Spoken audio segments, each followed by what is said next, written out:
किसी ने सत्य ही कहा है कि जो होता है भले के लिए होता है, जो होता है उसमें कुछ ना कुछ अच्छाई छिपी होती है। व्यक्ति बस अपना धैर्य ना छोड़े। जीवन में भी बंधुओं, अगर कुछ आपके मन के मुताबिक नहीं होता है तो उससे विचलित मत होइए। कितनी भी भयावह परिस्थिति आ जाए, दो चीजों को मत डगमगाने देना, एक तो विश्वास और एक धैर्य। व्यक्ति टूटता स्थिति से नहीं है, व्यक्ति टूटता इसलिए क्योंकि विश्वास और धैर्य इनका त्याग कर देता है। छोटा बालक जो चलना नहीं सीखा, उसको अपनी मां 2 उंगलियां पकड़वा देती है और फिर उस बालक को चलवाती है। सामान्य फर्श पे चलवावे, ऊंची नीची सीढ़ियों पे चढ़वावे, वो बालक सब जगह चढ़ जाता है अगर उसने मां की उंगलियां दोनों पकड़ी हों। वो 2 उंगलियां ही कौन हैं? एक है विश्वास और दूसरा है धैर्य। अगर वो बालक दोनों उंगलियों का त्याग कर दे, फर्श कैसा भी हो, सीढ़ियां कैसी भी हो, गिर जाएगा, लेकिन दोनों को पकड़ के रखे तो पार कर जाएगा। ठीक वैसे ही परिस्थिति कितनी भी खराब आ गई हो, उससे आप नहीं टूटेंगे, उससे आप नहीं बिखरेंगे। बिखर आप तब जाते हैं जब परिस्थिति भले ही सामान्य हो, लेकिन आप अपने विश्वास का और धैर्य का त्याग कर देते हैं। आध्यात्मिक व्यक्ति के कुछ लक्षण होते हैं। अगर अभी हमसे पूछा जाए कि आध्यात्मिक व्यक्ति कौन है, तो हम कहते हैं कि जिसने तिलक लगाया हो वो आध्यात्मिक है, जिसने कंठी पहनी हो वो आध्यात्मिक है, जो धोती पहनता हो वो आध्यात्मिक है, जो हर महीना हरिद्वार जाता हो, गंगा स्नान करता हो। और यहां से तो नेकी दूरी है गंगा जी की। हमने यहां पास में एक जगह है उझानी, वहां कथा की है एक बार। आज उझानी से भी एक वैष्णव आए हैं, तब हम गए थे गंगा जी। तो गंगा जी भी यहां समीप ही हैं।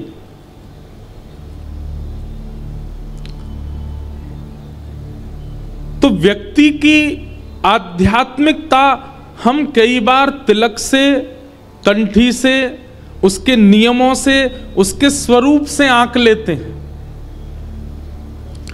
परंतु आध्यात्मिक व्यक्ति का सबसे बड़ा यदि प्रमाण यदि कोई है तो वो ये 2 ही हैं। एक तो उसका विश्वास कभी डगमगाता नहीं अपने इष्ट के प्रति, और दूसरा वो धैर्यवान हो। बहुत सावधानी से सुनिएगा बातों को।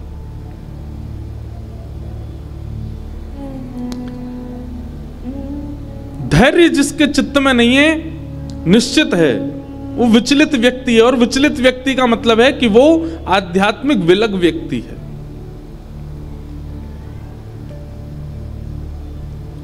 इसलिए कुछ ना भी हो तो कम से कम कथा से, इन सत्संगों से, इन प्रसंगों से ये प्रयास करो कि चित्त में धैर्य आवे।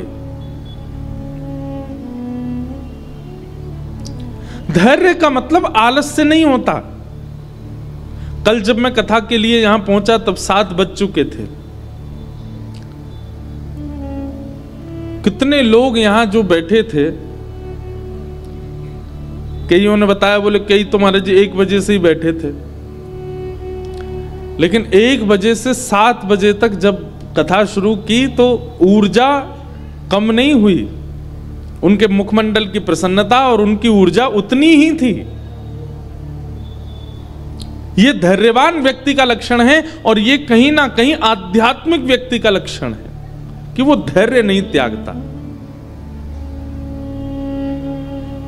धत्ते धैर्यम तुयो धीमन, श्रीमद् भागवत के महात्म्य में कहा गया कि धैर्य धारण करो। विचलित हो जाने वाला व्यक्ति, जिसके अंदर बिल्कुल पेशेंस नहीं है, कहीं ना कहीं ये राक्षस स्वभाव है।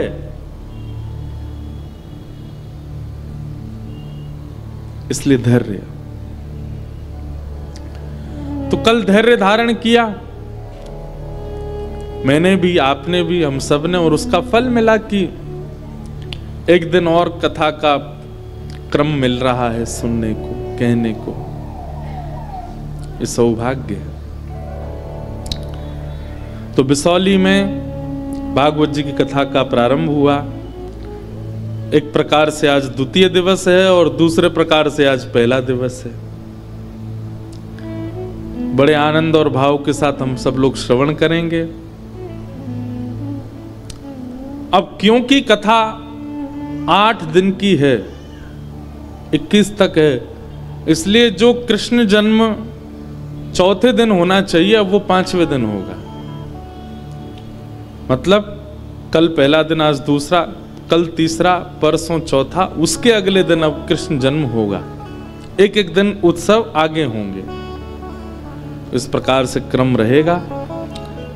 आइए हम आप सब लोग मंगलमयी कथा में प्रवेश करते हैं, उनके भावों को श्रवण करते हुए फिर आज मंगल प्रवाह में गोते लगाएंगे। बोलो वृंदावन बिहारी लाल की। मंच पर विराजमान हमारे समस्त विप्रवृंद, समस्त गंधर्वजन और आप सभी श्रोता भाई बंधु मातृ शक्ति बालक मित्र सखा, सबको, बिसौली निवासियों को, बदायूं से आए लोगों को, आसपास के क्षेत्रों से जो भी आए सबको जय श्री कृष्ण, जय सिया राम, जय श्रीमन नारायण। जन्माद्यस्य यतोऽन्वयादितरतः चार्थेष्वभिज्ञस्वराट् तेने ब्रह्म हृदय आदि कवये मुह्यन्ति यत्सूरयः तेजो वारिमृदां यथा विनिमयो यत्र तृषगो मृषा धाम्ना स्वेन सदा निरस्तकुहकं सत्यं परम धीमहि।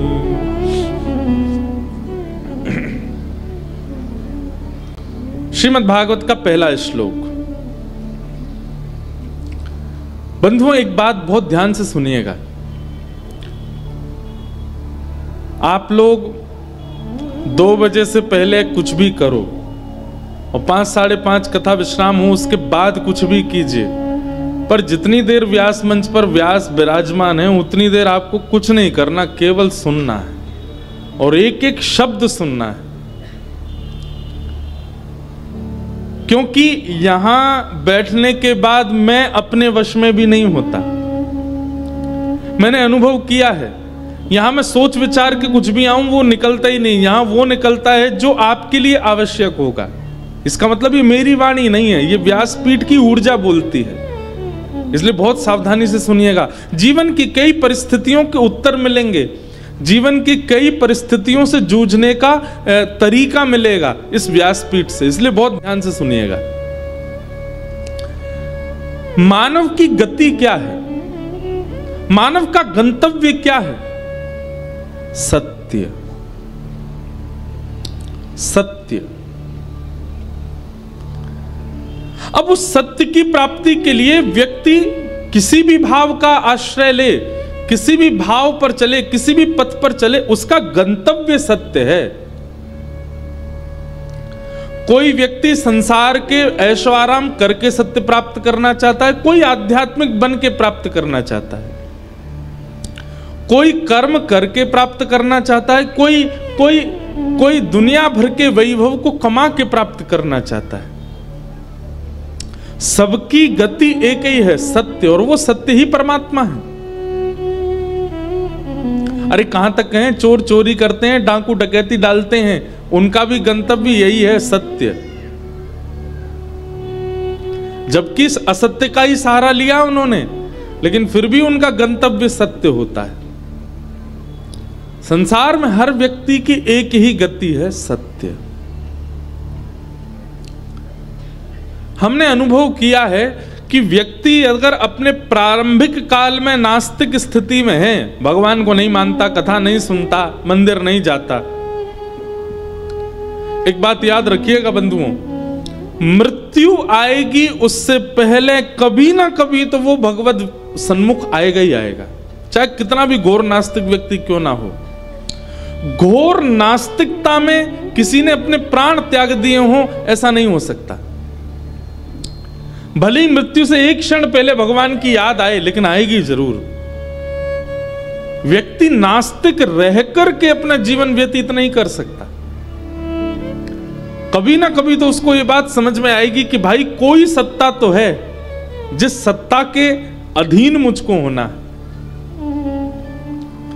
आपको पता है कोरोना काल के बाद आध्यात्मिकता ज्यादा बढ़ गई लोगों में। वृंदावन में, अयोध्या में, द्वारिका में, बद्रीनाथ में सब जगह भीड़ तो होती थी, पर सुनामी कोरोना के बाद आई है। इतनी भीड़ हो गई है वृंदावन में, तो अब हम ब्रज के वासी, वृंदावन निवासी, हमें तो वृंदावन में निकरवे में यूं लगे कहां जाएं, कैसे जाएं, इतनी भीड़ कैसे। इस कोरोना काल में व्यक्ति को एक चीज समझ आ गई, और विशेष रूप से नास्तिक लोगों को, कि भाई इस संसार में कोई व्यक्ति ऐसा है जिससे प्रार्थना करनी पड़ेगी तभी हम बच पाएंगे, नहीं तो नहीं बच सकते। ना तो डॉक्टर बचा पाएंगे, ना दवाइयां बचा पाएंगी, ना कोई ऐसी चीज बचा पाएगी। केवल और केवल ठाकुर ही बचा सकते हैं।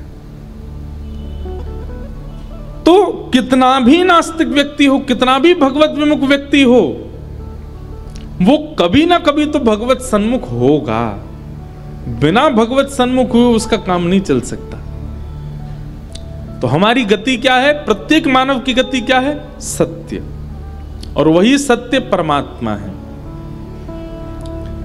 जिस दिन संसार की वास्तविकता समझ में आने लग जाए, जिस दिन संसार का स्वभाव समझ में आने लग जाए, जिस दिन परमात्मा के संबंध की वस्तु प्रिय लगने लग जाए, उस दिन यही समझिएगा कि आपको सत्य की प्राप्ति हो रही है। सत्य यानी राधा रमण की प्राप्ति हो रही है।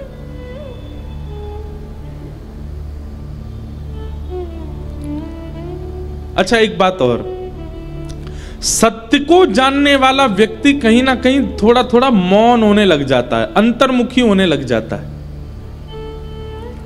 व्यक्ति बोलता ही तब है, व्यक्ति हल्ला ही तब मचाता है, व्यक्ति फड़फड़ाता ही तब है जब तक उसको सत्य की पता नहीं चलती। लेकिन जिस दिन सत्य अनुभव होने लग जाता है ना, व्यक्ति शांत अंतर्मुखी होने लग जाता है।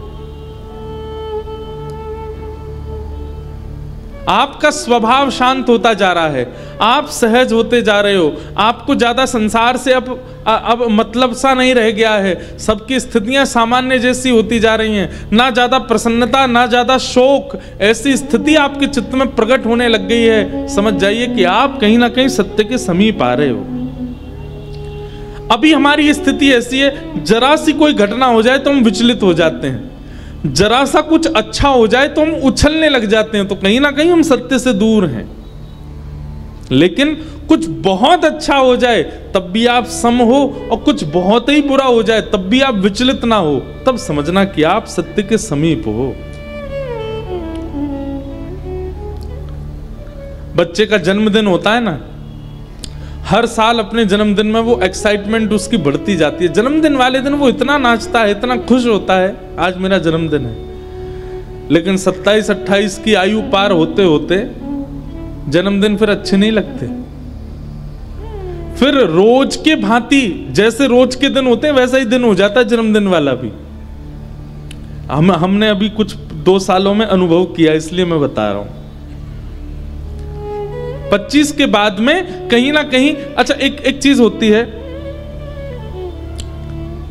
कि 25 से पहले आप किसी चीज को अनुभव करके बहुत प्रसन्न हो रहे थे, लेकिन जब 25 की आयु पार होने लग जाती है ना, तो फिर वही स्थिति आपको अति प्रसन्नता नहीं करती, क्योंकि आप वास्तविकता से अवगत होते चले जाते हो। उसी वास्तविकता में यदि आध्यात्म आ जाए, यदि सत्संग आ जाए, यदि कथा आ जाए, तो सोने में सुहागा है, वो और स्थिर कर देगा। श्रीमद् भागवत के प्रथम श्लोक में उसी परम सत्य को वंदन किया गया जो हमें स्थिर करना सिखाता है। सत्यम परम धीमहि। वो सत्य कैसे हैं, भगवान कैसे हैं? जन्माद्यस्य यतोऽन्वयाद् इतरतः। जो जन्म मृत्यु के बंधन में कभी नहीं बंधते, जो विज्ञ हैं अनविज्ञ नहीं है, सब जानते हैं। संसार में कितना भी व्यक्ति लीपा पोती करके आ जाए, ठाकुर जी फिर भी पहचान जाते हैं कौन कैसा है। ब्रह्मादि देवता भी जिनके सामने हाथ जोड़ करके खड़े रहते हैं, बड़े बड़े देवता भी जिनकी लीला पर मोहित हो जाते हैं, पृथ्वी जल अग्नि वायु आकाश पंचतत्व जिनके अधीन है, ऐसे परम सत्य भगवान को हम बारंबार प्रणाम करते हैं, उनको वंदन करते हैं। परमात्मा सत्य है।